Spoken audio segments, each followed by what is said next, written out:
Welcome to Biff's Mystery Theater. I have many tales to tell you. Ghost stories, murder stories, and tales that will make your bones chill.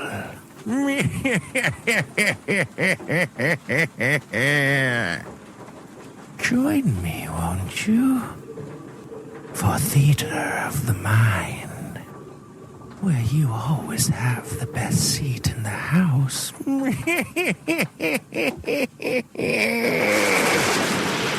Now close your eyes and turn off the lights. The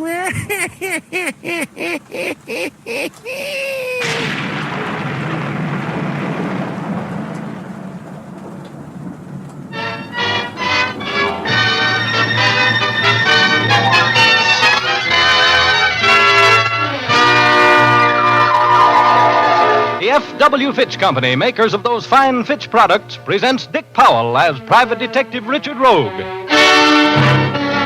in Rogue's Gallery.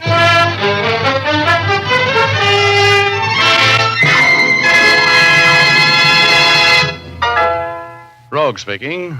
Well, I was suffering one of my regular attacks of rigor indolence last year when I decided to commune with nature in a gentle sort of a way.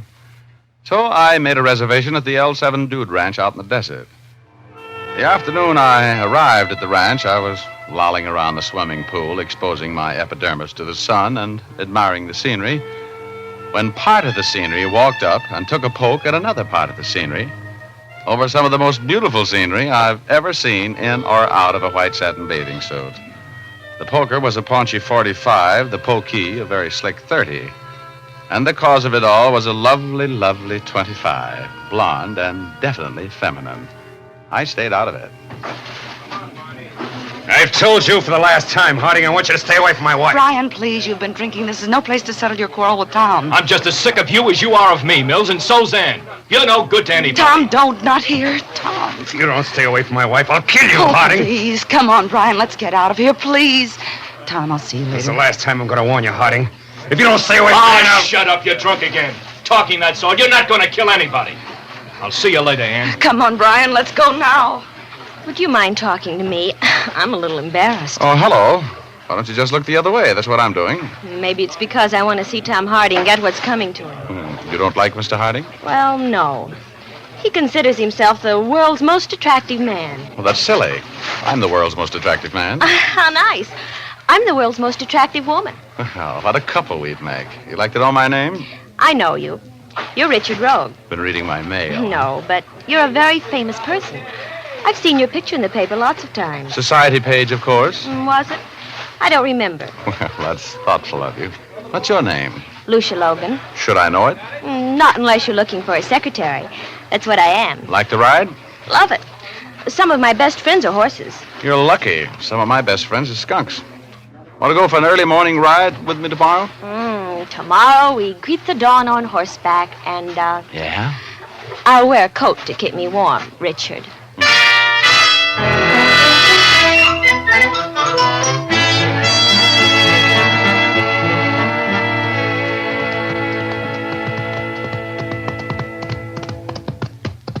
You know, Lucia, darling, this scene brings out the Gene Autry in me. Yes, sir. If I had my guitar, I'd sing for you, so help me. Oh, bury me not on the lone prairie. Yeah, this is for me, baby. Yep, someday I'm going to save enough money to buy me a ranch out here, and then I'm through with the crowded city. Yep. Me for the wide open spaces, with my dogs and my horses And a pretty little partner to cook and sew. And milk the cows and throw down the hay into the horses' stalls. I'm not listening anymore. Oh? What's ever happened to the pioneer woman? Richard, look. Where? Over there, where I'm pointing. There's a man lying there. Huh? Yeah. Come on. He's hurt. Must have been thrown from his horse or something. Yeah. I can't hang on, Richard. Well, take it easy then.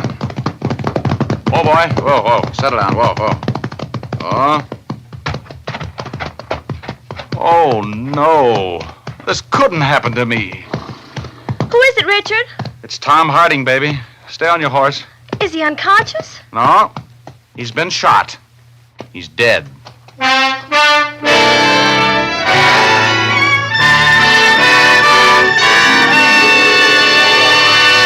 I'll be back in a moment to tell you the rest of the story of Blood on the Sand, but first here's Jim Doyle, the man from the Fitch Company, who's going to give you men a shaving tip you can't afford to skip.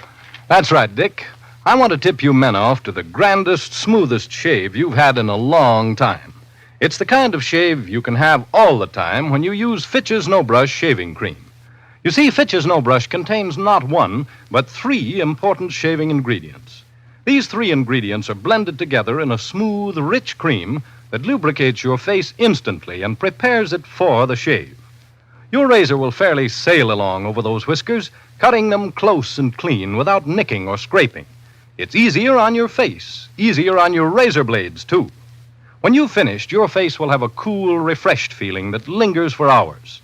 No fooling, fellas. For a really solid comfort shave, switch to Fitch. Men who say there's nothing like lather to give a smooth, swell shave will find Fitch's brush cream is tops. It gives a rich lather that stays moist longer, rinses off easier. Next time, make it Fitch's shave cream, either brush or no brush type. 2 handy, economical sizes, 25 and 50 cents. And now here's Dick Powell again as Private Detective Richard Rogue.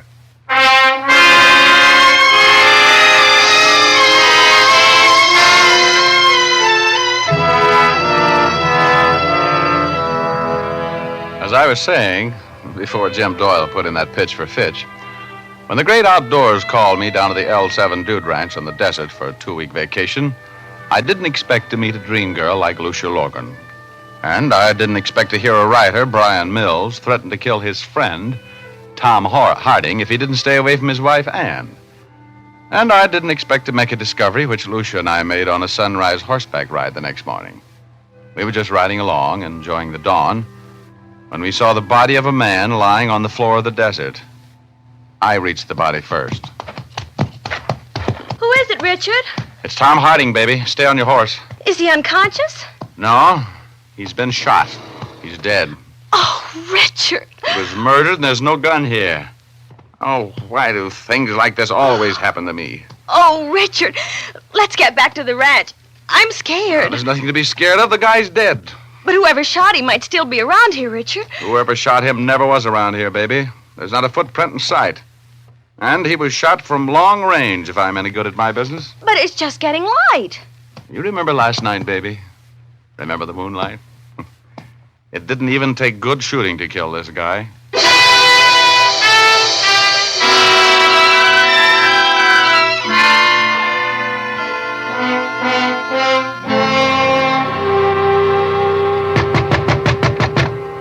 Come in.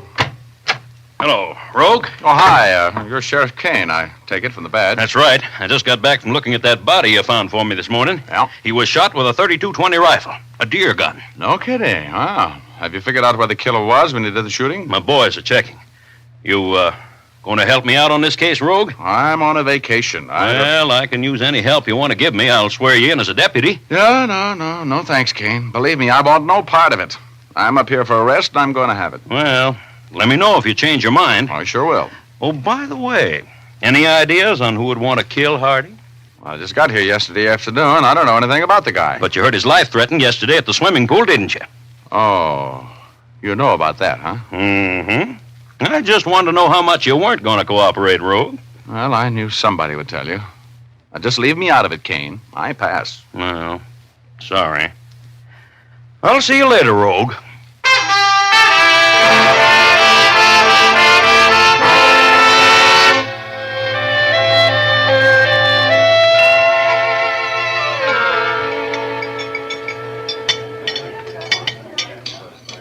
You mind if I sit here with you for dinner, Richard? Well, hello.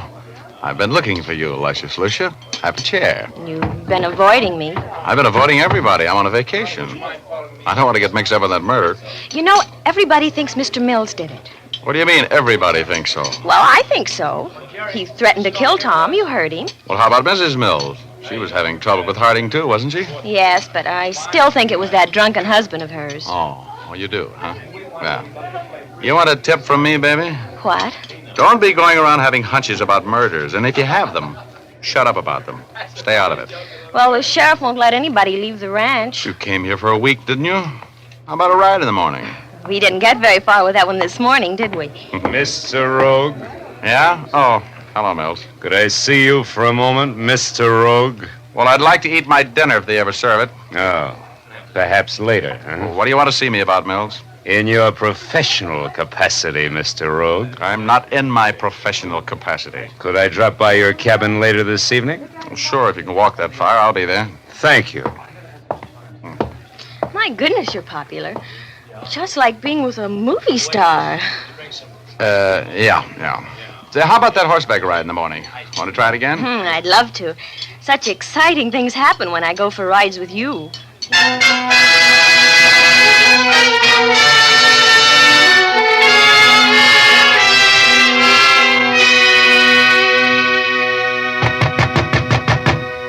Come in.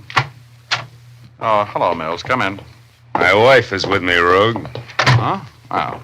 How do you do, Mrs. Mills? Hello. Oh, wait a minute. I'll get these bottles off the chair and we can all sit down. These cabins weren't built for entertaining large parties, were they? No, they weren't. Oh. Well, now that we're all comfortable, Mills, what do you want to see me about? And the answer is no. Please, Mr. Rogue, you don't even know what Brian was going to say. You want me to get mixed up with the murder of Tom Harding, right? Yes, I do, Rogue. And I'm willing to pay you well for your time. I'm not interested. You see, this is the first vacation I've taken for about 50 Rogue, years. I'm being persecuted. That hick sheriff, he's been hounding me. Sheriff Kane seems to be a pretty astute officer. Did you kill Harding, Mills? No, he didn't. He was with me all that evening, all that night. I told the sheriff that. Brian was never out of my sight. My wife can give me a perfect alibi, Rogue. I'm not the sort of man who kills people, and I'm not going to be hounded by a country sheriff. Look, Mills, I'm sorry if you're being hounded, but I'm on a vacation, so I don't want... You must protect my husband, Mr. Rogue. He's not a murderer. The sheriff suspects him because he and Harding had words yesterday. I heard the words. One of them was kill. You threatened to kill Harding, didn't you, Mills? He was annoying my wife. Why, nobody would have ever heard of him if it hadn't been for me. A writer. Couldn't even write home for money. Harding was a horrible pest, Mr. Rogue. He wouldn't let me alone. Yeah, so I've heard. So, just what was the relationship between the two of you and Tom Harding? He and I have been collaborating on plays for years. He was engaged to Anne when I married her a year ago. Since then, he's been giving us nothing but trouble. I never loved him, but I couldn't convince him of that. And I know one thing. My husband didn't kill him. I'll give you $500 to work on this case for me, Rogue. What do you expect me to do? Find the real murderer. Protect me. Convince that stupid sheriff I couldn't have killed Harding. All right, give me the 500. Got it with you? Yeah, I got it with me. Okay, now here's what I'll do. I'll try to locate the real murderer, whether it's you or whoever it is. And when I find him, I'll turn him over to the sheriff. Understand? Yes. But, Rogue, I didn't kill Tom Harding.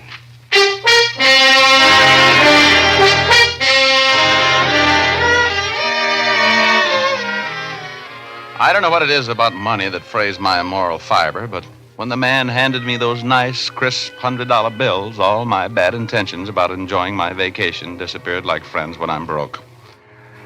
After Brian Mills and his glamorous wife left, I smoked a cigarette and turned in. I was going riding at dawn. And when I got to the stables next morning, Lucia wasn't there yet, but Mrs. Mills was. She was wearing a riding habit to which no horse nor man would ever say nay, and of all things, a pair of pigskin play shoes. Very fetching and very peculiar. Oh, hello, Mr. Rogue. You off for a morning ride? Yes, I mentioned it last night. Remember? Did you? Oh, I guess you did. I was so upset about Brian's trouble with the sheriff. You are going to help him, aren't you, Mr. Rogue? He's such a sweetheart, and scandal would ruin him. Sure. Well, I took his money. I'm going to do what I can for him. Oh, I hope it's taught him a lesson. He has a terrible temper when he's drinking. He should never have caused that scene at the pool. You were the cause of that scene. What did Tom Harding have on you? Nothing. We used to be good friends, that's all. Oh, I see. You're not telling all you know, are you, Mrs. Mills? Mr. Rogue, I want you to promise me something. I'll listen. You said last night that if you found incriminating evidence on my husband, you'd turn it over to the authorities. Yeah, sure I will. Please, Mr. Rogue, I have some money of my own. I want you to promise me that you'll tell me first if you find anything which makes you suspicious of Brian. Hey, I don't get it. I thought he had an ironclad alibi. He has. And besides, Brian couldn't kill anybody. I want to do everything I can to protect him from worry and persecution. Look, I know how you feel, Mrs. Mills. If your husband isn't guilty, don't worry. We'll keep him out of it. Hi, Richard. Oh, hello there, beautiful. You know Mrs. Mills? We've met. Hello. Our horses are all ready. I've been out helping to saddle them. Okay, let's go.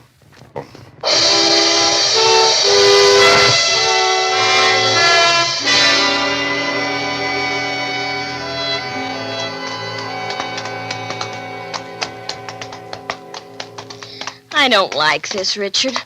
Climbing mountains on horseback. What do you think of Mrs. Mills? I don't. There's a method to my madness, baby. I'm a working man today. You are? Who are you working for? Secret. You've decided to get mixed up in that murder, haven't you? Yep, something nice happened to me. That's what we're doing here at the spot where we located that body. I was sighting in on this pile of rocks. Are you being mysterious? No, not especially. Today I'm being a detective. You see, Angel, Harding was shot with a deer gun. Everybody knows that.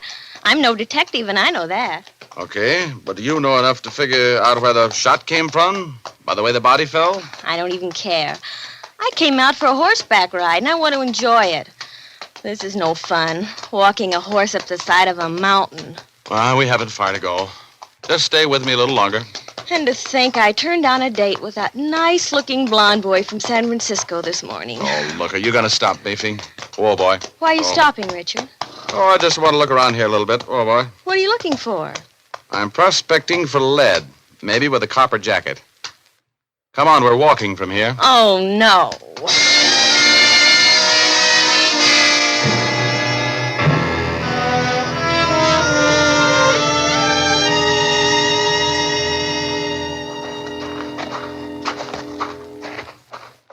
Come on, I want to take a look behind that big rock up there. I'm going to be so stiff, I won't be able to dance tonight. Good.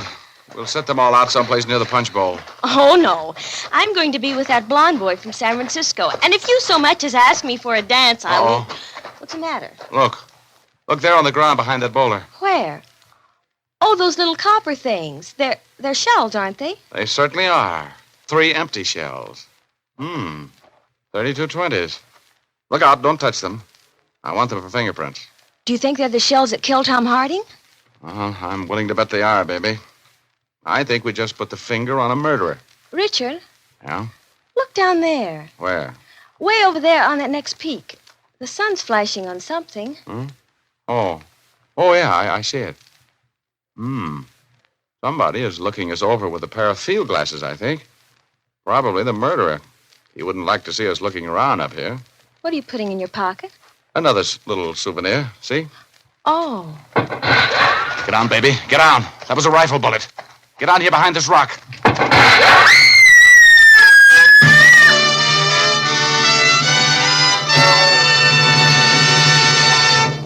Our story will continue in just a moment.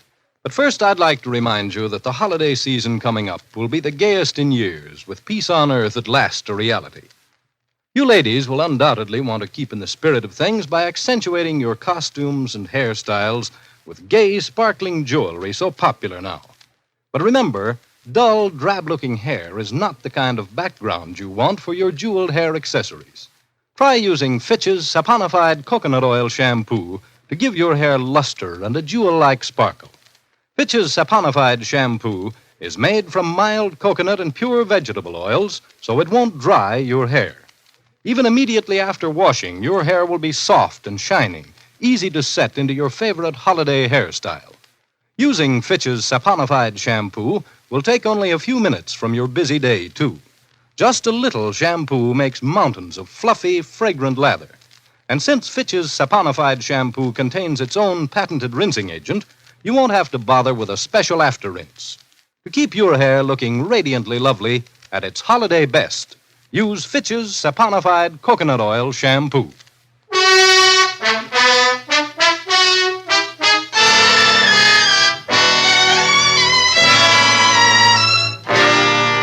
And now we return to Rogue's Gallery with Dick Powell as Private Detective Richard Rogue.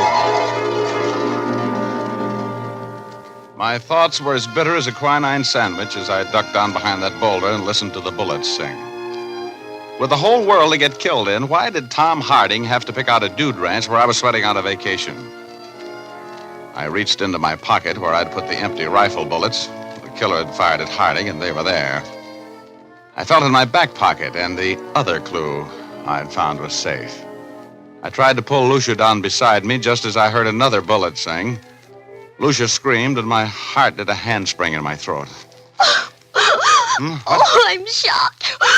Richard, oh, why did I ever come with you? Where did you get it? Where'd you get it? Let me see. Right here, in the shoulder. Well, get your hand away from there. Oh, you're not shot, youngster. You're not even bleeding. I'm not? Well, no. You must have just been hit with a chip of a rock or something, that's all. Now, come on, let's get out of here. Stay low now. I'll go first. Oh, if I ever get back to that ranch alive, Richard Rogue, and if you ever speak to me again. Oh, take it easy, baby. This will be something to tell our grandchildren about. Our grandchildren? Richard Rogue, I never want to see you again.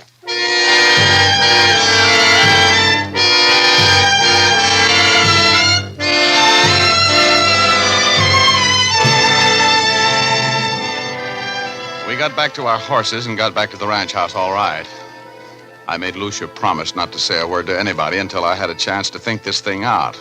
She promised. She would have promised anything to get rid of me. I went to my cabin to look over the stuff I'd found up there behind that boulder, and as I opened the door to my cabin... Ooh, I got it. Right behind the ear, as usual. I watched the stars go by for a while, and finally I grabbed on the tail of a comet and didn't let go until I was within dumping distance of cloud number 8. And there he was. My alter enemy, Ogor.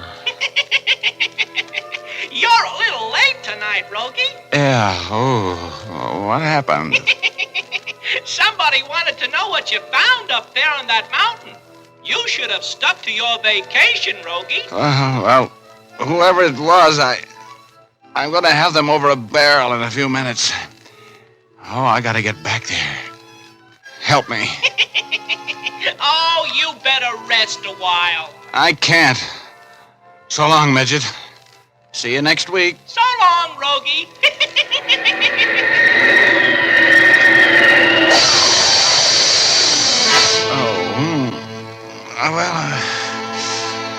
I came to and felt my head. It was really caved in. Whoever hit me used a piece of firewood. I looked in my pants pocket. The handkerchief I'd wrapped the empty cartridges in was gone. I grabbed at my back pocket, and it was there. That other little clue I'd picked up there behind that boulder. I staggered to my feet, and I headed for the main ranch house. I saw the sheriff's car outside. I wanted to talk with him. Rogue! Hey, what's the matter? What's happened to you, man? Oh, nothing much. Somebody just battered my brains out, that's all. Oh. Yeah, I want to talk with you, though. Come on. Sure. Well, I've been working on that murder for you. Oh, swell. Yeah, I was hired by one of the suspects. Not Mills. Yeah, that's the guy. Oh, he is guilty as the devil, Rogue. How do you figure? Motive. He had a double-barreled one. First, Harding had been making up to his wife. Second, Harding and Mills had drawn up partnership papers, providing that if either one of them died, the other would be sole owner of anything they were working on. Yeah? Sure. I've been checking on them through the L.A. police. They've got a play that every picture company is bidding for and every Broadway producer is interested in, a gold mine. Well, now that Harding's dead, the play is the sole property of Mills. Those two motives good enough for you? Well, how about his alibi? His wife said he was never out of her sight. If that's true, he couldn't possibly have killed Harding. Well, I got a call from his wife telling me to meet her at their cabin at noon. That's going to be the end of that alibi, I think. She sounded nervous and scared. I'm going over there now. Going with me? Sure. Yeah, I'll go. Oh, I found the place where the killer waited for Harding to keep his date to be killed. Oh, you did, huh? Yeah, and I also found the casings from the bullets that killed him. Well, where are they? Any fingerprints? Somebody just knocked my brains out and took them from me. Oh, how long ago? Oh, it must have been a half an hour. That's what you get for not cooperating with me, Rogue. You've cost me... Hey, that came from the Mills cabin. Come on. Drop that gun, Mrs. Mills. I killed him. I killed my husband. Yeah, you sure have. Hey, what happened? He had that rifle. He was going to kill me. Why was he going to kill you? Lock the door, Kane. Huh? Oh, yeah. Now look, Mrs. Mills. You'll have to get a hold of yourself. Why was your husband going to kill you? Because I knew I was going to tell the sheriff he wasn't with me last night. He was drinking.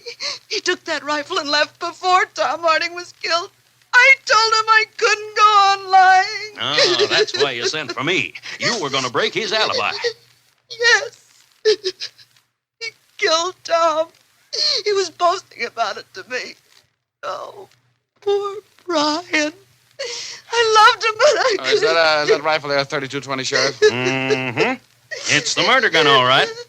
Well, looks like this case is all wrapped up, Rogue. I'm sorry, Mrs. Mills. Now, look, Sheriff, this case is all wrapped up all right, but not the way you think. Mills never killed anybody. Why, what do you mean? I mean, Mrs. Mills missed something when she beat my brains out and shook me down for those cartridges a while ago. Me? I don't know what you're talking about. Hey, you better have something to back that up, Rogue. If I haven't, I'll take the rap. Look, Kane, you see those fancy ladies' cowboy boots over there in the corner? Yeah? Get away from them. I got her. Bring those boots over here, Kane. Let go of me. Okay, Rogue. How about letting me in on it? Well, half the heel's gone off the left boot, isn't it? Yeah? Let go of me. If you don't stand still, Mrs. Mills, I'm going to slug you. I've got that broken boot heel right here in my pocket, Kane, and I had a witness when I found it this afternoon. Up there behind that boulder where Mrs. Mills here waited for Tom Harding to keep his date with her and a couple of slugs from a 32-20.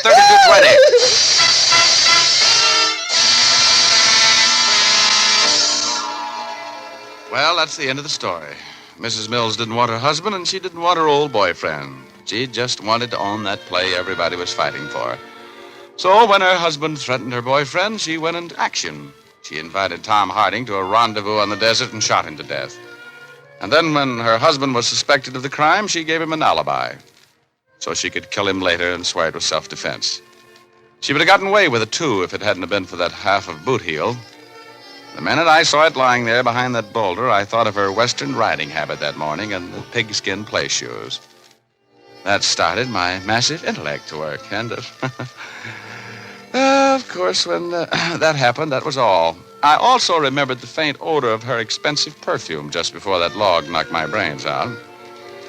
And, well, after the excitement was over and I had combed the lump out of my hair, I went over to see Luscious Lucia. Oh, you. Oh, hello, dear. I just thought I'd drop over. I told you I never wanted to see you again. Oh, well, she was a little on the chubby side anyway. You know what I mean?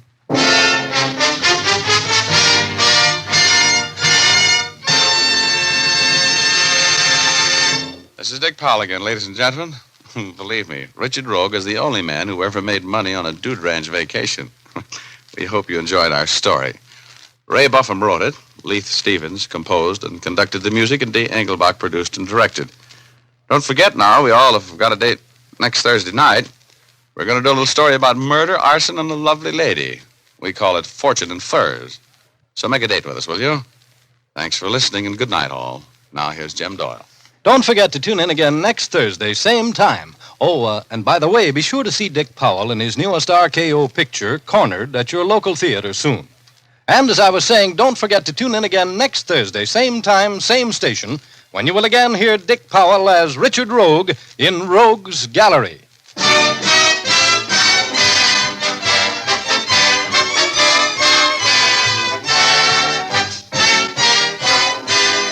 Remember, if dandruff is your problem, ask for Fitch's Dandruff Remover Shampoo. Removes dandruff the first time it is used. Fitch's Dandruff Remover Shampoo is the only shampoo whose guarantee to remove dandruff is backed by one of the world's largest insurance companies. This statement can be made by no other shampoo. Ask for Fitch's Dandruff Remover Shampoo at your drug or toilet goods counter, barber, or beauty shop. Fitch is spelled F-I-T-C-H.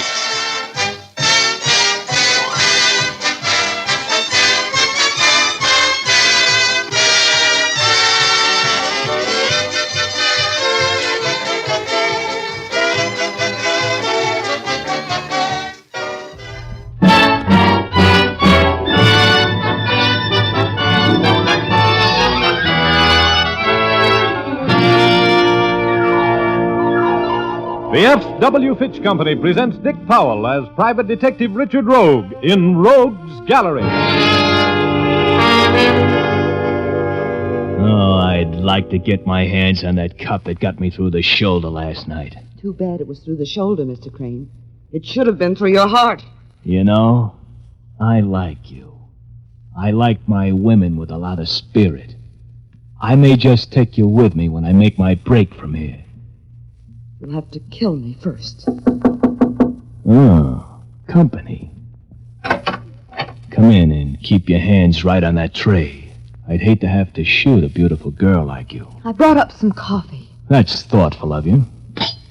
Keep your hands in the air and stay away from me. Don't take any chances, Sandra. This fiend would rather shoot you than not.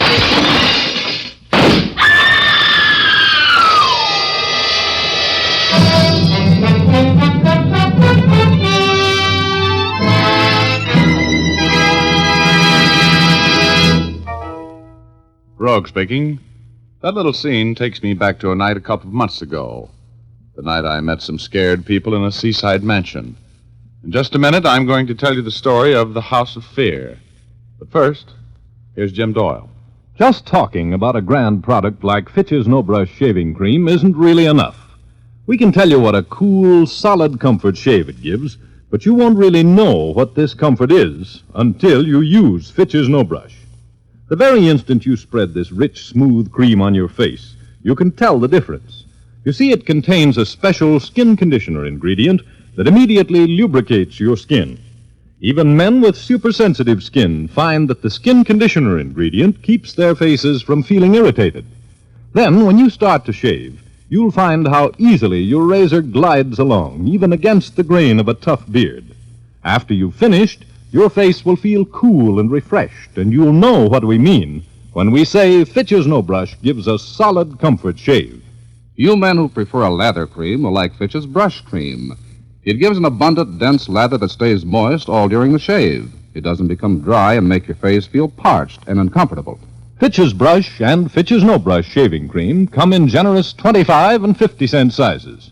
Try it for real shaving comfort. Thank you, Jim. And now I'd like to go on with my story. Okay, here's Dick Powell as Private Detective Richard Rogue in another personally conducted tour through Rogue's Gallery.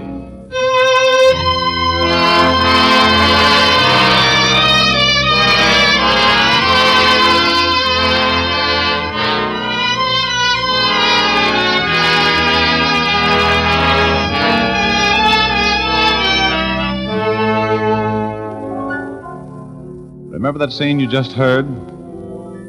Well, one day a couple of months ago, I was in my office playing a bit of gin rummy with Herb Heide, the bookie from the cigar store in the lobby, when Mr. J. McDonald called from the Great Western Insurance Company. I knew what he wanted. I'd read the morning papers. I hated to leave the game because I was winning for some reason known only to Herb Heide, who plays cards with all the warm human abandon of an adding machine. But I have learned to love a cash case like a bookie loves a losing horse, and Great Western Insurance is a good client. So I picked up my $2.35 winnings and made tracks for the plush offices of Mr. J. McDonald. Sit down, Mr. Rogue. I have a case I want to discuss with you. Well, thank you. What's on the fire, Mr. McDonald? I suppose you read of the theft of the Somaliland diamond from the home of James E. Lee? Oh, sure. Last night during a party given by his granddaughter, Sandra Lee. That much I know. The Great Western had that diamond covered, Mr. Rogue. It was insured for $50,000. $50,000. No kidding. Well, that's a lot of money. Must have been some diamond. We're offering $5,000 reward for the recovery of the stone. It's one of the largest in existence. Well, bring me up to date a little, will you? It was a slip crane job, wasn't it? The papers used his name. That's right. 3 members of the family identified him from Rogue's gallery pictures. There's no doubt that he was the man. He had an accomplice, but we have no line on him at all. And all you want me to do is pinch Crane and get the Somaliland diamond back, right? Yes. Crane left the Lee mansion in a yellow convertible sedan, which the police found wrecked between the Lee estate and Los Angeles. There was blood on the seat, and it's thought that either Crane or his accomplice was wounded. They're believed to be here in the Los Angeles area. Huh? They haven't made any attempt to run the police blockade. Okay, Mr. McDonald, if he's here in this town, I'll have him. And that's all the information I have for you, Rogue. I've had our auditor make you out a check for $1,000. Oh? That's your retainer. And, of course, if you do manage to recover the diamond, there will be another $4,000 due you. Thanks. And here are your credentials, identifying you as our investigator. And now, Mr. Rogue... Remember, I'm not promising anything. Oh, yes, there is one more thing. The Lee family has been extremely uncooperative today. Extremely so. They practically refuse to talk with either the newspapers or the police. Well, how do you figure that? I mean, what do you suppose is their angle? That is what we are paying you to discover, Mr. Rogue.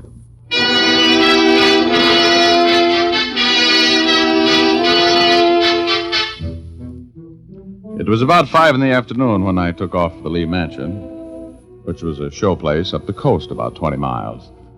Old man Lee is an eccentric millionaire. His picture is always in the rotogravure section with his 2 granddaughters, Sandra and Virginia, who live with him. A heavy fog billowed in about 10 minutes before I reached the Lee house, and I drove the rest of the way by ear. By the time I pulled up at the house, my windshield was colored like the side of a battleship and was just about as easy to see through. So I parked in the circular driveway and ran up on the huge front porch. Yes? Richard Rogue, I want to see Mr. Lee, please. I'm sorry. Monsieur Lee is not in. Well, then I'd like to see Miss Sandra Lee, then. I'm sorry. Miss Sandra is not in. Oh? Well, I'll just take a look. Oh, no, you cannot come in. Oh, you could be wrong, dear. There. I'm in. Who is it, Marie? This man is trying to force his way in, Monsieur Lee. Oh, good evening, Mr. Lee. I hope you remember me. Richard Rogue? Oh, the detective. Of course. Thank you very much, Marie. Come into the study, Mr. Rogue. I hope you don't think I'm a heathen walking in here like this, Mr. Lee. It's my business, you know. I had to see you. Oh, I suppose so. It's about that darn Somaliland diamond. I tell you, Mr. Rogue, we've just been pestered to death all day long about that robbery.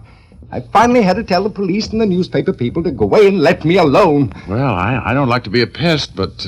we have another guest, Sandra, my dear. The detective, Richard Rogue. Mr. Rogue, I'd like you to meet my granddaughter, Sandra Lee. We've met, Gran. And, Mr. Rogue, I'd like to introduce you to John Wood. He's a house guest. I'm very happy to know you, Mr. Wood. Thank you. I suppose you're here to question us about the Somaliland diamond. Well, that's my job, Miss Lee. I suppose it is. Now, Sandra, please. Oh, my goodness. Oh, Graham, stop fidgeting. We're terribly tired of talking about the robbery, Mr. Rogue. We've talked to the police and reporters by the dozens, and, well, there's just not anything left to say. You must understand, Rogue, that Mr. Lee has been driven to the verge of a breakdown by this affair. Can't you give your information from the police? No, I can't. You know, I can see why you're tired of explaining what happened, but I'm in a little different position than the newspaper boys. I represent the insurance company, and they had that diamond covered for $50,000, and naturally they're quite interested in knowing the facts of the case. I assure you, Mr. Rogue, that I have no intention of filing a claim against the insurance company. Oh? No intention at all. I just don't want to hear any more about the diamond or the robbery. But Mr. Lee... Oh, please, Mr. Rogue. It's Graham's own business if he wants to take the loss, isn't it? Well, yeah, I suppose it is, but it's a little unusual. And I don't think he should make any such decision under the present circumstances. It's easy to see that you're all upset and jittery, but... and with good reason, really, Mr. Rogue. Mr. Lee has not been well. Couldn't you talk with him tomorrow? No. I'm sure you won't mind, Mr. Lee, if I have a chair here in front of the fireplace. No. It's a terrible night out. Had a tough drive the last few miles. Fog is awful. Yes, I have noticed that the fog is in a little heavier than usual tonight. It's depressing, isn't it? fog on top of everything else. Oh, Mr. Rogue, I'm so upset. Maybe you better start back to town, Mr. Rogue. It'll be slow going in this fog. What's the matter with you, Miss Lee? You're not the hysterical type. Will you please leave, Mr. Rogue? No. I'm an investigator, and I've got a job to do. I'd be a lousy investigator if I didn't try to get to the bottom of this situation. Who are you protecting? What are you afraid of? Are you accusing us of complicity in the disappearance of that diamond? I don't even know you, Mr. Wood. I'm talking to the Lees. I'm not accusing them of anything. Look, Mr. Lee, crime is my business. I know how to deal with crime and criminals. Why don't you tell me what's on your mind, Mr. Lee? I'm sorry, Mr. Rogue. But as far as I and my family are concerned, the theft of the Somaliland diamond is a closed matter.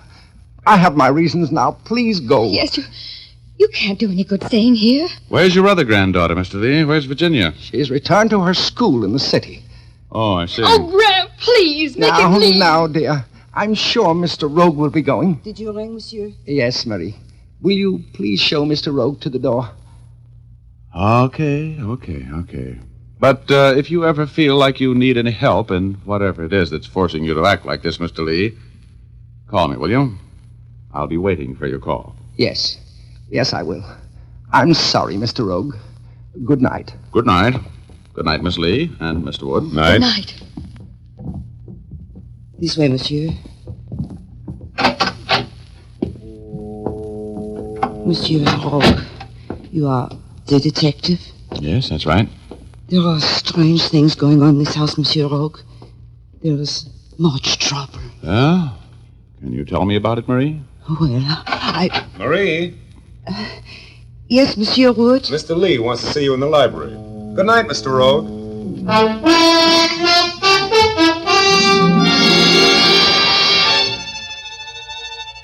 As I got in my car and sneaked down the hill through the fog, I told myself I was wasting my time.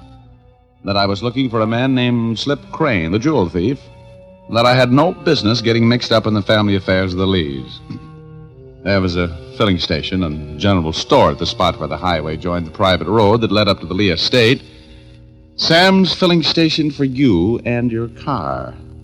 I stopped in there for a sandwich and a cup of coffee. Great night to be driving around, mister. Yeah, it is. Hey, give me a slice of that pumpkin pie, will you? Why, sure. Here you are. Just came down the hill from the Lee house, didn't you? Yeah, that's right. Well, sir, there was plenty of excitement around here last night. Yep, cops all over the place. Newspapermen. Best business I've done in years. The whole district is still full of cops. They've thrown up a roadblock in every direction. Hey, you a policeman? After a fashion. You working on the case? Yeah. Mm-hmm. That must have been some diamond. You know, those Lees are nice people. The old man's a little fidgety, but the rest of them are swell people. Well, he's all right, too. Yes, sir, nice guy. You know them? Know him? Why, sure know him. Known them all for years. The kids, Sandra, Virginia, been eating my hamburgers ever since they was old enough to toddle down here. Yeah? You know what school Virginia goes to up in the city? Why, sure. Same one Sandra used to go to. Let me see, Mrs. Whipple School. Oh, well, thanks. Hey, what's the toll charge to call the city? 2 bits for the first 3 minutes. There's a phone booth right over there. Thank you. Yes, sir, those little Lee girls are the salt of the earth. I've known them for 10 years, I guess. Knew their daddy well, too. Went to school with him. He's a colonel now, an Eagle colonel in Washington. A big shot.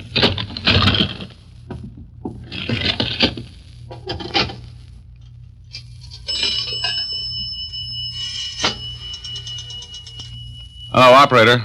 Please get me Briargate 63645 in the city.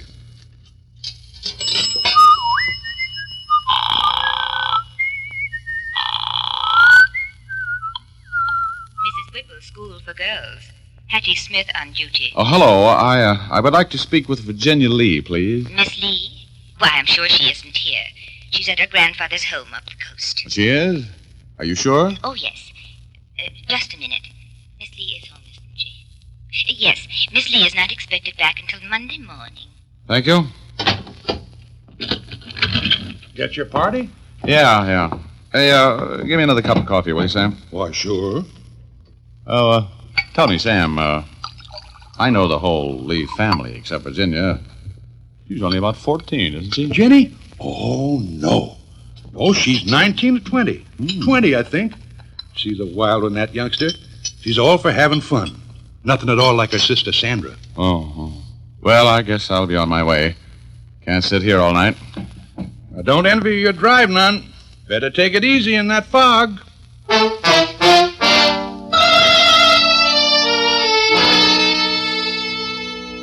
It was all as plain as the nose on an anteater's face now.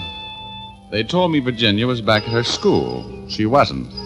Sam told me Virginia was a wild one. I knew Slip Crane. He was a smoothie. So 1 and 1 makes 2, and these two were Virginia Lee and Slip Crane. She'd run away with him. That's why the old man didn't want the case followed any further. That's why he was willing to take the loss rather than have the police arrest his daughter with Slip Crane when they caught him for the theft of the Somaliland diamond. I got in my jalopy and drove back to the Lee estate. I wanted to have a talk with that maid, Marie. I parked at the turn in the driveway and walked through the fog toward the servant's cottage at the rear of the main house. I could see a halo of light back there pointing its fingers through the haze. I headed for it across the lawn. I heard a movement behind me and then... Oh, I caught my dream train for Cloud 8. And who was waiting for me there? Was my alter enemy, Ogor. In trouble again, eh, Rogie? What happened, midget? You got hit on the head. As usual. No, who hit me? I didn't see them. It's a wonder you've lived so long, Rogie. Dumb as you are. Wait a minute. It was a dame that hit me, wasn't it? Was it? I remember the perfume. I remember getting a sniff of it just as she let me have it. That's you, Chief. Sniffing when you should have been ducking. Oh, my head. Oh, you'd think I'd get used to this, but I don't, do I? You know, Rogie, you haven't time to talk with me tonight. Get back downstairs. Oh, just let me rest a while, will you? Oh, can't. Over the side with you. Please, don't push me, please. I'm tired. Over you go. Come on. You got some trouble to straighten up down there. Over you go. Over the side. Look out. Look out. Oh, here I go again.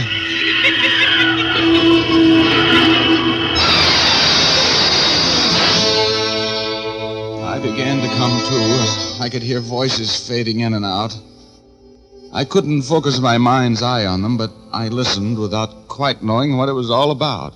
Oh, Mr. Rogue.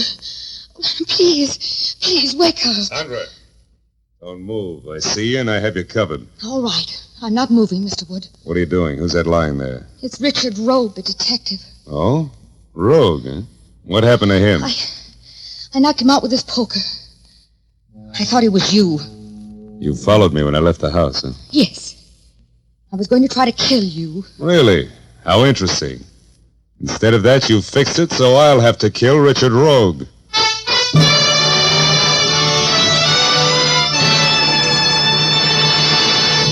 We'll return to our story in just a moment. But first, I'd like to tell you that one of Hollywood's foremost hairstylists remarked recently that most women do not shampoo their hair often enough. She pointed out that movie stars' hair is frequently shampooed every day because they know that beautiful hair must be kept sparkling clean at all times. Now, you're probably thinking, isn't it hard on hair to wash it so often? Doesn't it become dry and difficult to manage? The answer is no. Not if you use Fitch's saponified coconut oil shampoo. Thousands of women in the United States and Canada have found they can wash their hair as often as they like with this shampoo, and their hair is always soft, lustrous, and easy to set. Fitch's saponified shampoo does not dry the hair because it's made from mild coconut and vegetable oils. These pure natural oils are kind to your hair. It makes swirls of rich, fragrant lather that rinses out completely. For Fitch's saponified shampoo contains its own patented rinsing agent. Just rinse with plain water, and the rinsing agent goes to work to remove all remaining particles from your hair, leaving it soft and full of natural highlights. You can get a generous 6-ounce bottle of Fitch's saponified shampoo for 50 cents, and the economical 16-ounce size for $1. Use it often to keep your hair shining and lovely.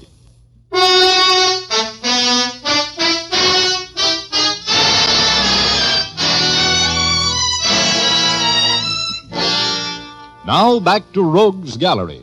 Richard Rogue is telling our story. I was telling you about the time the Somaliland diamond was stolen from the home of wealthy old gem collector James E. Lee. The insurance company put me on the case, and I went out to Lee's secluded country mansion, but got no place. He wouldn't even talk to me about the robbery. I left, picked up a few more clues, and returned. I was walking across the lawn in a pea-soup fog when I was knocked unconscious by Sandra Lee, the old man's granddaughter. And when I returned to consciousness, I played possum and listened to the conversation between Sandra and John Wood, a mysterious house guest of the Lees. So you followed me when I left the house, huh? Yes. I was going to try to kill you. Instead of that, you fixed it so I have to kill Rogue. Do you think that would be smart? He doesn't know anything. No? Come on, help me carry him into the house.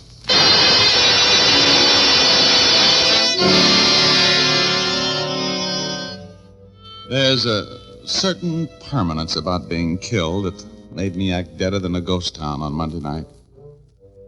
I was as limp as a wet sock when they picked me up and carried me into the house. Wood, who was a very strange house guest, lifted the rod out of my shoulder holster before they laid me out on a divan in the study. Old Mr. Lee was very upset when he saw me. He immediately started patting my hands while Wood poured some very good brandy down my throat. I was in no hurry to face facts, but eventually I figured that one more sip of brandy would be overdoing it, so I snapped out of it. Coming out of it. Oh, what happened to me? Oh, my head. Oh, dear, I knew something like this would happen. I hit you. I didn't know who you were. Should know better than to be caught prowling around the lawn up here after what happened last night. Yeah, I suppose you're right. What did you hit me with? A poker. Oh. Sandra, I don't know what your father would say. What were you doing on the lawn at this time of night, Rogue? You're lucky you didn't get shot, you know that? Yeah, I suppose I am. Oh, well, I didn't think of that. Could I have another drink of that brandy? It makes me forget my headache. Of course, Mr. Rogue. Here you are. Thanks, yeah. Yeah. Oh, that's strong. And you know, Mr. Lee, I came back to tell you I've got the deal figured.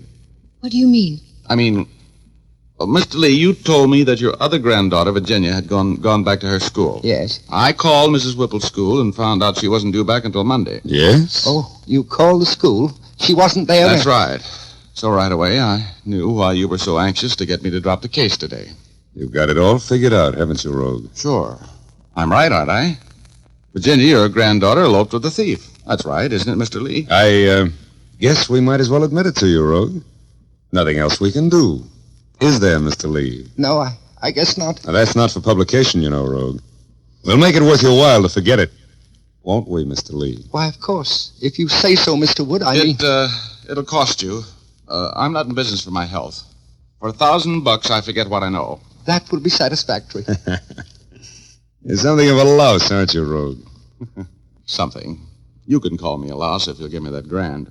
You got that much in the house, Mr. Lee? I believe I have, in the safe. You want me to get it for you, Gramps? We might as well get Mr. Rogue paid off and out of here. No, that's the kind of talk I like to hear. Yes, Sandra. Will you get it for me, dear? So that's what you came back for. The shakedown. You private dicks are all alike.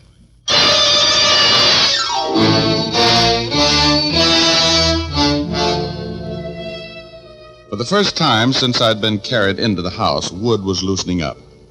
My attempt at a shakedown had sold him on the fact that I was just a chiseler, and I could see the hand he had on that gun in his coat pocket relax a little. That brandy had given me a transfusion, and I was feeling all of my faculties falling back into place. I was tense as the E string on a Heifetz fiddle, and just as ready to play when I saw Sandra sneak in the door and grab up that poker she'd used so effectively on me. I figured it was my move. So I started to get up. I wanted to get Wood concentrating on me. Oh, I think I've got a concussion. My head is spinning like a top. Look, Is the skin broken wood? I don't know and I don't care. Well, you can look, can't you? Come here. Better take it easy, Rogue. You're in no shape to make any sudden moves. No, I just want to see if I can sit up. That's all. Now, look out! Take it, Sandra. I've got his gun arm. Let go of that. Ooh. Oh, nice work, Sandra. Get his gun? Sure. He's got one of mine, too, that I want back. Sandra, how could you dare with Virginia? I had to do it, Graham. Give me your belt, will you, Mr. Lee? I want to use it to tie up this character's legs. He's one of the men who stole my diamond. He was with that Crane man. They worked together. Yeah, I'm still a little confused. Sandra. Yes? Give me a handkerchief, will you? I want to gag our friend. Incidentally, I was conscious when you explained to him that you knocked me silly by mistake. Please, we must get to Virginia. Poor Virginia. We will, Gramps, we will. Just leave it to us. Where is Virginia? She's upstairs, with Crane holding a gun on her. She's been up there ever since 5 this morning. What? Well, here. Fill it in a little. What happened? These men came back here last I'll night, tell Miss... him, Gramps. You mean Crane and Wood robbed you and then came back here and hid out after they wrecked their car and couldn't get through the police blockade? Yes. Crane was wounded. They waited until the police were gone about 5 this morning, then they came in. They kidnapped Virginia and held her in a room. Crane stayed with her, and Wood made us introduce him to the police and newspaper man all morning. Okay. House guest. Okay. Now, this guy's all taken care of. Let's go get Crane. Where is he? He's in one of the front suites, upstairs. In a room that has windows out onto the porch? Yes, the first window at this end of the porch. All right, now listen. In exactly 5 minutes, you knock on the door to that room. Right? This sounds dangerous.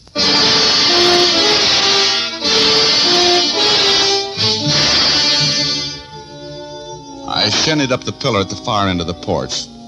Looked my rod over to see that it was in good working order, and then I inched over to the window of the room where Crane was holding Virginia. Virginia was tied in a chair. Crane was babying a bloody shoulder. I could hear them talking. Oh, I'd like to get my hands on that cop that got me in the shoulder last night. Too bad it was through the shoulder, Mr. Crane. It should have been through your heart. You know, I like you. I like my women with a lot of spirit. I may just take you with me when I make my break from here. You'll have to kill me first. Company. Come in and keep your hands right on that tray. I'd hate to have to shoot a beautiful girl like you. I brought up some coffee. That's thoughtful of you. Keep your hands in the air and stay away from me. Don't take any chances, Sandra. This fiend would rather shoot you than not. Drop that gun, Crane. My next shot goes right through your back collar button.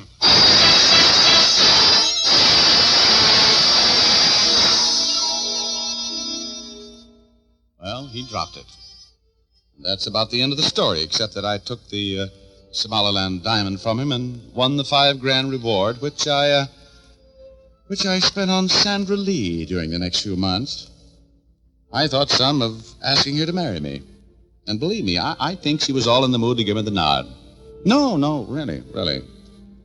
But I thought better of it and stayed single, making me one of those select eligible young men who has never made the same mistake once. You know what I mean?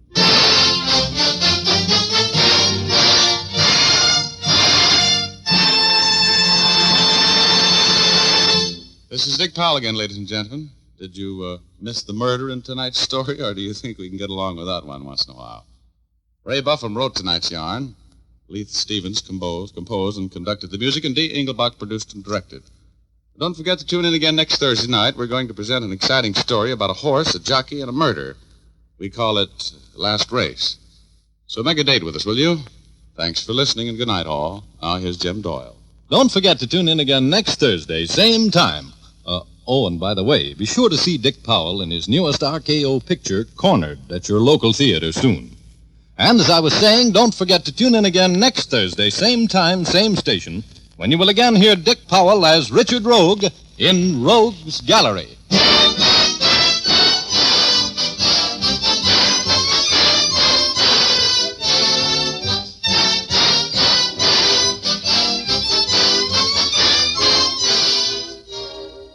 Remember, if dandruff is your problem, ask for Fitch's Dandruff Remover Shampoo. Removes dandruff the first time it is used.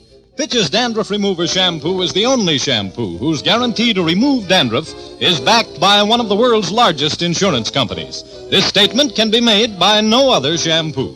Ask for Fitch's Dandruff Remover Shampoo at your drug and toilet goods counter, barber, or beauty shop.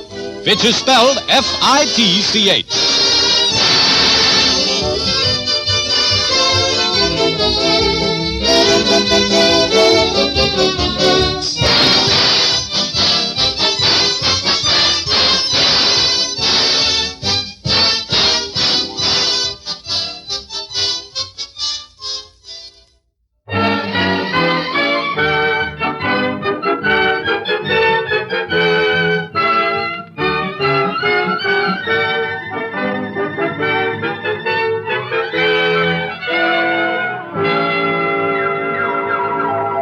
The F.W. Fitch Company, makers of Fitch's saponified coconut oil shampoo and Fitch's shaving creams, presents Dick Powell as private investigator Richard Rogue in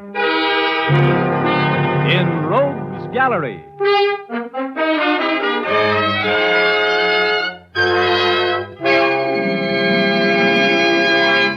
Rogue speaking.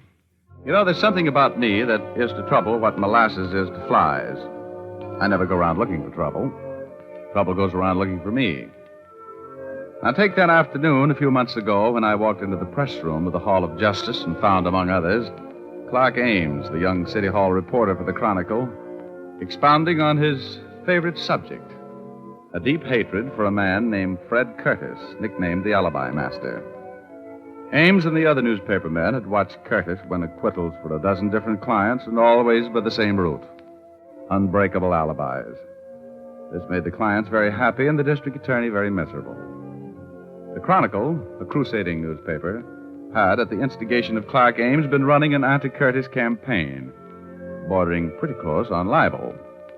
And Curtis, who was sharper than a razor's edge and harder to catch up with on the horizon, hated Ames with a wonderful passion.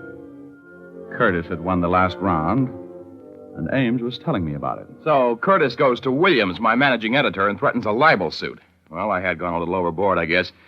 And Williams had to let me go. Temporary layoff until the heat died down. But now I'm back on the job, Rogue, and I'm solid. And you wait until that phony Curtis sees me sitting here. Wait till he finds out I'm back on the job. Huh? Look, Ames, I've been around this town for a while, and if I'm picking out a guy to buck, it won't be Fred Curtis. Huh? How come you decided to make a career of locking horns with the smartest mouthpiece in the business? How do you expect to win? Oh, don't worry about it, Rogue. I got that phony right where I want him. You wait a couple of days, that's all. Mr. Alibi Master Curtis is going to be nailed to the Chronicle's masthead. Oh, hello, Ames. Did I hear you taking my name in vain? Could be. How uninteresting. What are you doing sitting around in the press room? It's reserved for the working press. Hello, Rogue. How's your trial going, Curtis? Oh, my client will have dinner at home tonight. Jury just retired. Your client is guilty as the devil, Curtis.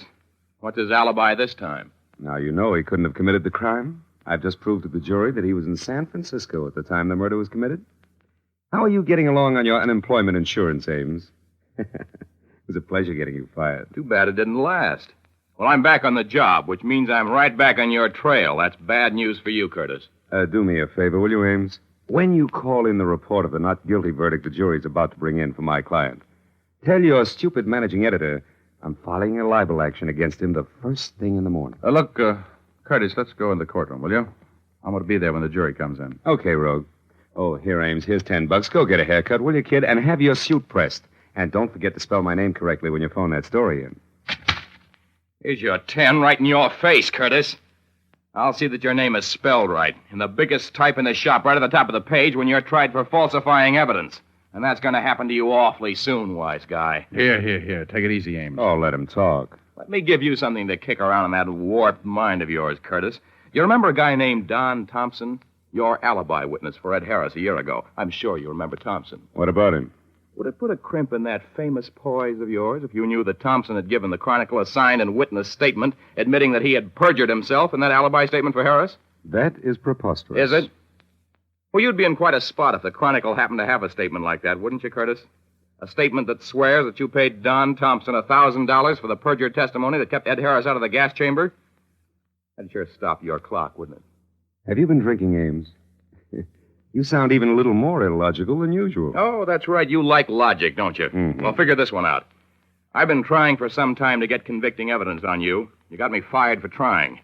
The Chronicle was scared of a libel suit. But all of a sudden, my managing editor, Williams, doesn't seem to be very afraid of your suing the paper. Now, what could be the reason for him giving me my job back? It could be that statement from Thompson did it, couldn't it? All right, now sweat it out, Curtis. You'll be seeing your picture in the Chronicle with bars in front of you and a number on your chest in about 48 hours. Not even one of your phony alibis can keep you out of this rap, big shot. I suppose I should be annoyed by such juvenile threats, but I just don't seem to be able to take you seriously, Ames. And the next time I give you my attention, you'll never work on a newspaper again. Coming with me, Rogue? No, not now, no. I think I'll stay here and use the telephone.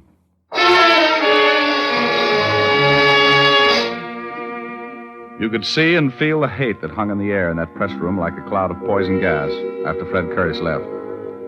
Clark Ames went all to pieces as soon as we were alone, paced the floor, said he'd talk too much. He was as worried as a man with a 3-horse parlay and 2 winners. Pretty soon, though, he left, and I used the telephone to call a couple of girls I know. They weren't home. I was about to give up and go to dinner by myself when I turned around and saw Betty Callahan standing there behind me, looking like $1 million, which is a nice figure, which is what she has, if you know what I mean. Betty had a funny little quizzical smile on her face. Hello, Richard. What's the matter? Aren't you having any luck? Well, honey, I was just going to call you. You mean that if Alice isn't home and Liza doesn't answer, I'm next in line? Oh, now, you know better than that. You're always first on my list. Remember, Richard, I was standing here when you were phoning. Sure. I was just trying to get a substitute, that's all. Uh-huh. Well, what do you want? The names of some girls and a few phone numbers? Now, don't look at me like that, Betty. The only reason I was calling those other girls was because I couldn't find you. Well, I'll forgive you if you'll take me to dinner and then to the theater to see Cholula Bankhead. Oh, my goodness, you have such expensive taste. Oh, really, my dear man. I have something infinitely better. I have 2 passes for the show. Well, good. I've got 2 passes for a drive-in. Come on, I want to see if I can walk through that door without eating the jam off of it. Oh, really? I'm hungry. So am I. That's the only reason you have a date with me tonight, Richard. Well, then come on. All through that hamburger, I kept dividing my thoughts between how such a little girl could eat so much food and that scene in the press room at the Hall of Justice. I knew Fred Curtis for what he really was, cold-blooded and completely ruthless. I remembered that look in his eyes as he left the press room. A little puzzlement, a little fear, and a great deal of malice. Even if nobody else believed the story Ames told, I was sure that Curtis more than half believed it. And that meant trouble for somebody. Betty and I finished our dinner at last, and in spite of everything she could eat, I still had money enough to pay for it and a cab to the theater. We were just back in our seats after the second act intermission when I heard my name being paged. If Richard Rogue is in the audience, will he please report to the lobby? Mr. Richard Rogue, please report to the lobby. Isn't that a sort of obvious piece of publicity, Richard? How the devil did anybody know I was here? You better go see what's so important. Would you hurry back? I'll be right back, baby.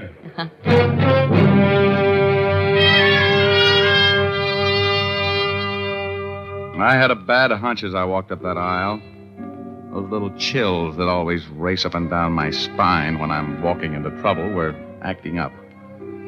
I didn't know what to expect as I walked out into the lobby. Then I saw Clark Ames standing there. His face was as white as a dove's wing, and his eyes had the strained look that is the aftermath of seeing violent death. Rogue. Yeah, what's the matter, Ames? You look like you've seen a ghost. I've seen something worse, Rogue. You got to come down to the Chronicle with me. Now, get a hold of yourself. You're shaking like a dice cup. What's the matter? Williams, my managing editor, was just killed. Huh? Murdered in his office.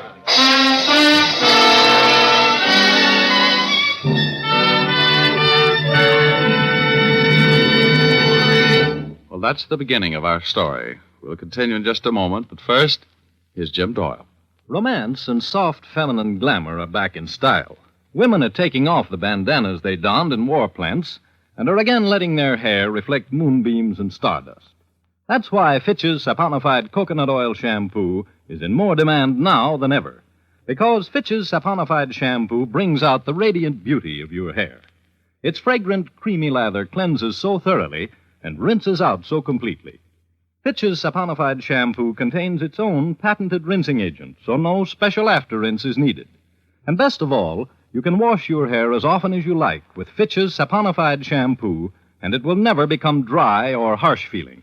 That's because this shampoo is made from pure, natural oils that keep your hair ever soft and lustrous. Ask for Fitch's saponified shampoo the next time you're at your beauty shop, or buy an economical bottle at your drug or toilet goods counter. And now we return to Dick Powell as Private Investigator Richard Rogue in Rogue's Gallery.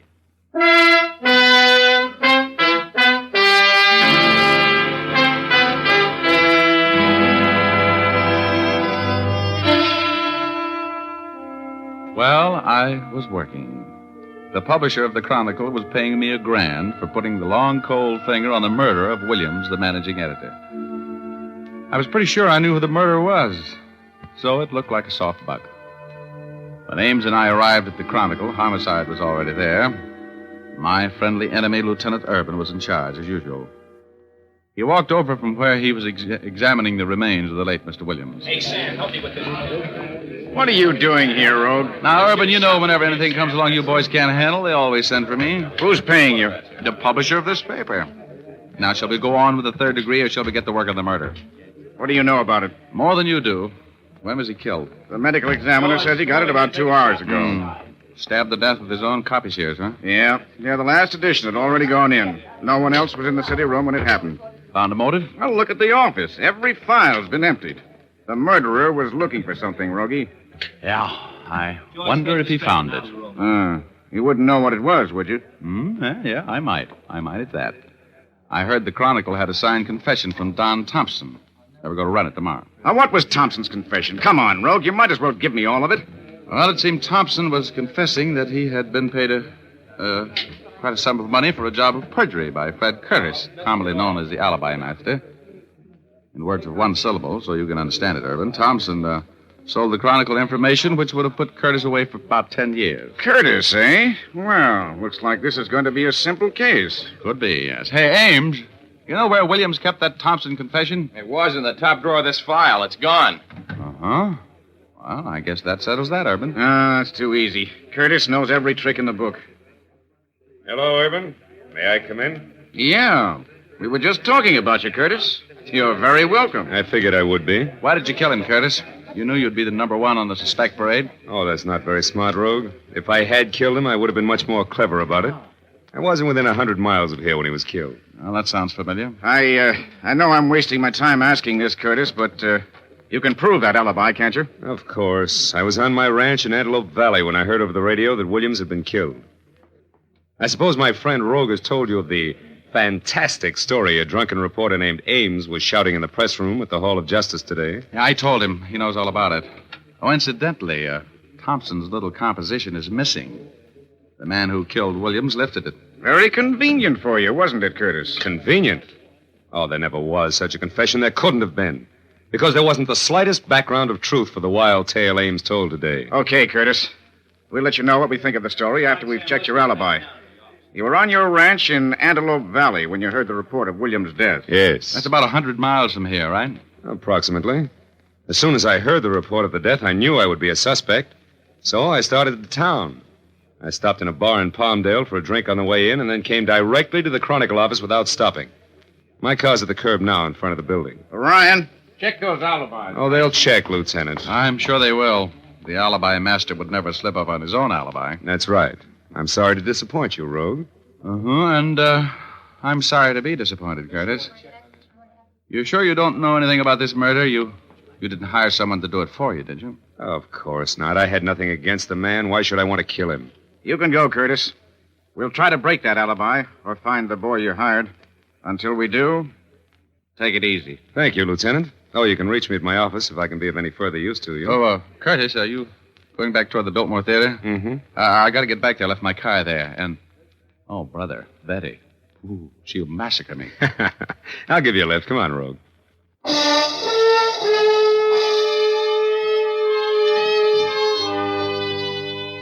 This Curtis guy was strictly the deluxe type. His car was a long, sleek black job a few sizes smaller than the Queen Mary, but with approximately the same amount of power. We got in. Curtis turned on the ignition, and the gas gauge swept clear across to full. Curtis had said he drove directly from the bar in Palmdale to the Chronicle office without stopping. About 70 miles. Mr. Curtis's carefully planned alibi was not so carefully planned. I was enjoying a short ride with a murderer. He saw my eyes on the gasoline gauge, followed them with his own, and then put his hand in his coat pocket. I knew there was a gun in it. As we drove away from the curb, I picked up a copy of the Chronicle, which had been lying in the seat beside me. I thought perhaps if I could hide my thoughts a little better, if I pretended a great nonchalance, no part of which I felt. Curtis was not sure that I'd attached the proper importance to the story the gas gauge told. He was being nonchalant, too. I had a little dough riding on prevaricator 7th today when I came out. Ought to be in that paper. Final results. Where'd you get it? I bought it in Palmdale. You did? This is the Bulldog edition. Oh. The Bulldog edition is sold only on the streets in Los Angeles. Yeah, that's right. I'm afraid I made a mistake, huh, Rogue? Yes, I'm afraid you made 2 of them, Curtis. This paper and that full gas tank. You didn't drive 70 miles in this gas eater without stopping and arrive here with a full tank, did you? You're very observant. Looks like you're cracking my alibi, huh? You killed Williams, didn't you? Yes, I had to. I had to get that confession of Thompson's that would have ruined me. I owe that impetuous reporter a great debt for tipping me off to the Chronicle's plans for crucifying me. You, have any plans for me? Yes. Yes, I think I have it worked out. I'm going to drive you out to the suburbs to a spot I know that's probably deserted by this time. Now, if you were found there, shot... Aren't you overlooking something? If I'm found there, shot, Urban is going to pick you up fast. You're going to do better than that, Curtis. Well, if there were signs of a struggle and your wristwatch had been set an hour ahead and smashed to set the time of death, and I was at Lincoln Heights Jail talking to a client at the time the police would figure the murder took place, that might do it, don't you think, Rogue? No. It's no good, Curtis. You're slipping. In the first place, there's always the possibility that a shot would be heard. The district I have in mind is deserted by now, or will be before I consummate my plan. And Urban is no fool. He'll be awfully suspicious. Might give you the paraffin test on your gun hand. You know, I don't think you're going to handle the situation that way, Curtis. As a matter of fact, I'm going to be kind of hard to handle, even for you. You know, Rogue, it's amazing how fascinating crime, I mean the actual act of committing a crime, can be. Have you ever killed anybody? No. Now, look, Curtis, I suppose you know that you're going to get caught. I know nothing of the kind. Successful crime is nothing more than planning, careful planning. Oh, I'll grant you, Rogue, that I'm going to be suspected of your murder. But I'll never be convicted for it. I won't take any chances. You're wrong, Curtis. You talk like a sick man. You can't beat the law. If you commit a crime, you're going to pay for it. Let's go down to police headquarters and talk this thing over with Urban. What do you have to win by adding another murder to your score? Mr. Rogue, I love life too much, and I love success too much to let anything stand in the way of my life as I live it. You just can't understand that, can you? You think that a man of my background and position must be horrified at the thought of taking the life of another human being. Well, you're wrong, Rogue.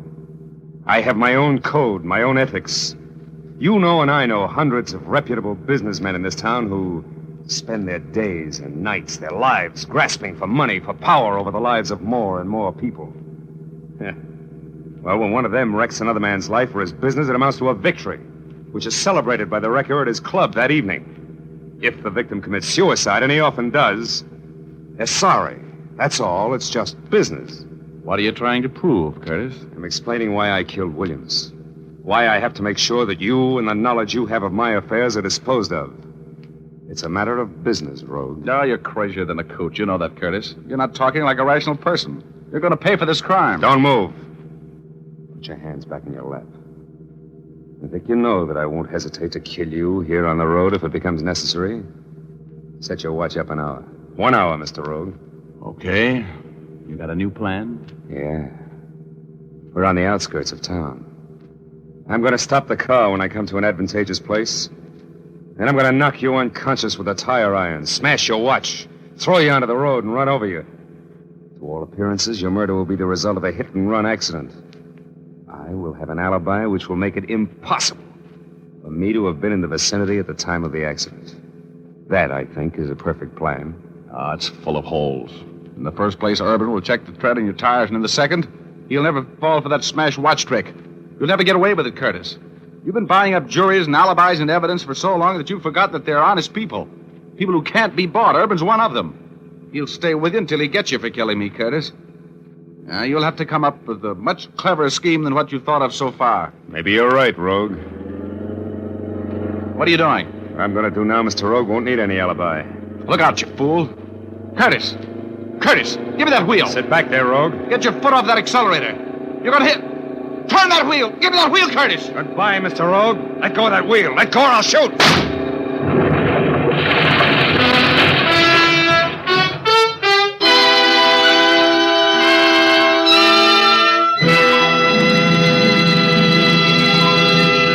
We'll continue in just a moment. But now, here's Jim Doyle. Time is a valuable thing these days, and no man wants to spend any more of it than possible on shaving. So you busy men who want to cut down on your shaving time, use Fitch's No Brush Shaving Cream. This swell cream gives you a close, comfortable shave in a hurry. It's an expert blend of 3 important shaving ingredients. These ingredients enable your razor to fairly sail along without nicking or scraping. The creamy, non-greasy texture of Fitch's No Brush saves you time, too, for it won't clog your razor or the drain. And with all your speed in shaving, you'll find that Fitch's No Brush leaves your face feeling smooth and cool. You men who prefer a lather cream will find Fitch's Brush Cream also gives quick, comfortable shaves. It makes lots of rich lather that stays moist all during the shave, then rinses off easily. Both Fitch's Brush and Fitch's No Brush shaving creams come in generous 25 and 50-cent sizes. For shaving speed and shaving ease, switch to Fitch.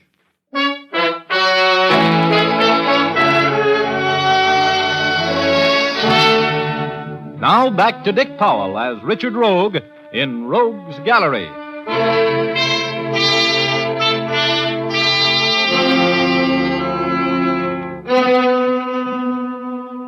When I saw what that madman Curtis was going to do, I knew I had nothing to lose.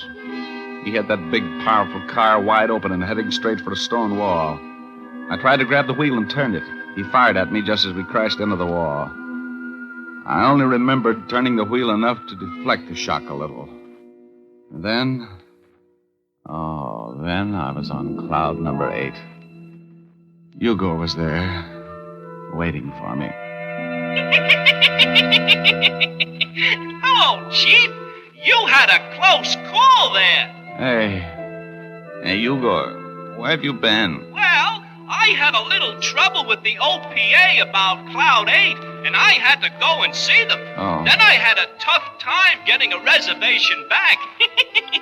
But I'm glad to see you, Rogie, with your usual bump on the head. Oh, am I dead? Only the good die young, Rogie. Hey, you got company. An old friend of yours is up here. Look, over on Cloud 9. See him? Oh, Curtis. He isn't dead either, huh? Oh, no. But I sure thought I was out of a job when I saw you slamming into that wall, Rogie. You ought to take better care of yourself. For me. Yeah. Look, I gotta get out of here, Ogor. How badly am I hurt? Oh, you're okay. That car was built to take it. You won't be playing any gin rummy for a while, and you can't collect on your insurance. Give me a little boost over the side. Will you, Ogor? I gotta get downstairs before Curtis does. Sure, Chief. Here you go. So long, Rogie.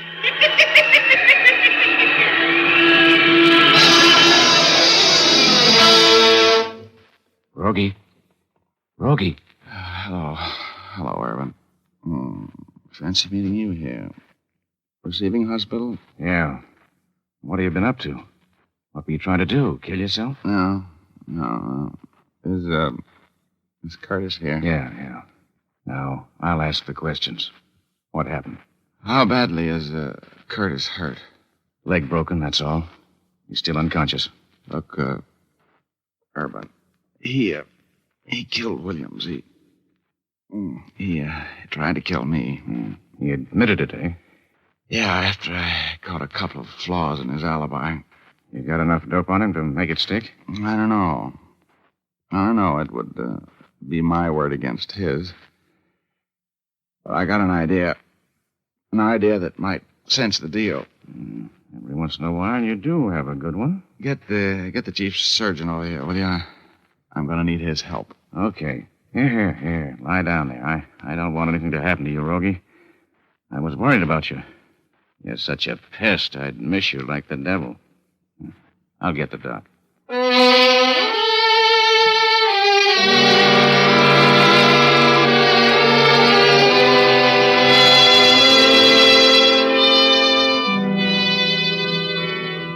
When I outlined my scheme to the chief surgeon, he looked for a minute like you might call him the head of the psychiatric ward.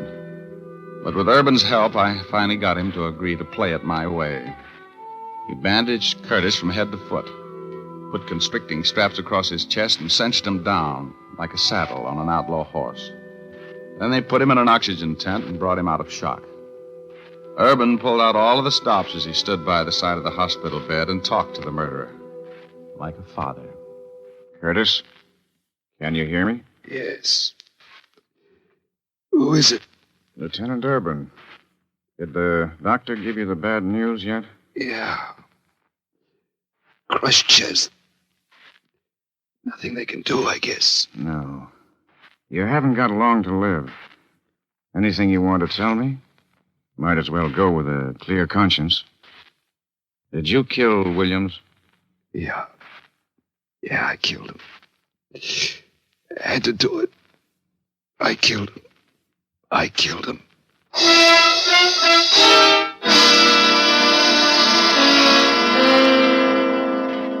Well, that was the end of the case. Brilliant piece of work on my part, I thought. Going through that little tableau of making Curtis believe he was on his deathbed and had nothing to lose by confessing the murder.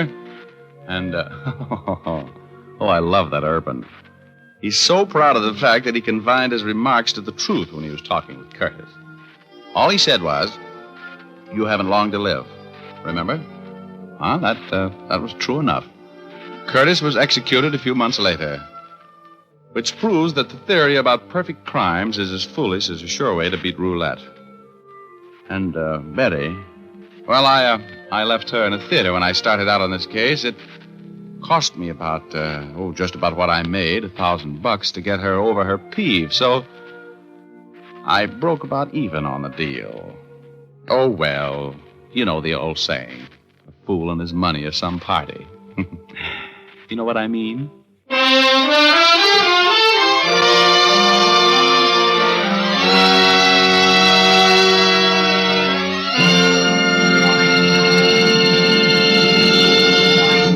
This is Dick Powell again, ladies and gentlemen.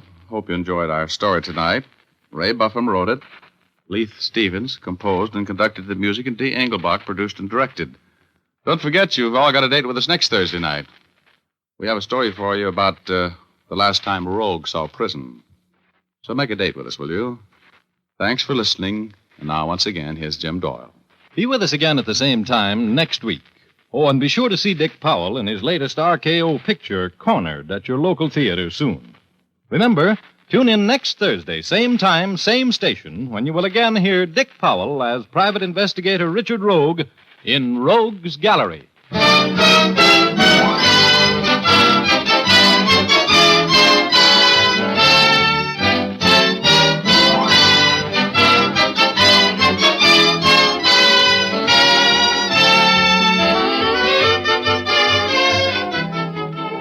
Remember, if dandruff is your problem, ask for Fitch's Dandruff Remover Shampoo. It's the only shampoo made whose guarantee to remove dandruff is backed by one of the world's largest insurance firms. No other shampoo can make this statement. Ask for Fitch's Dandruff Remover Shampoo at your drug or toilet goods counter, beauty or barber shop. Fitch is spelled F-I-T-C-H.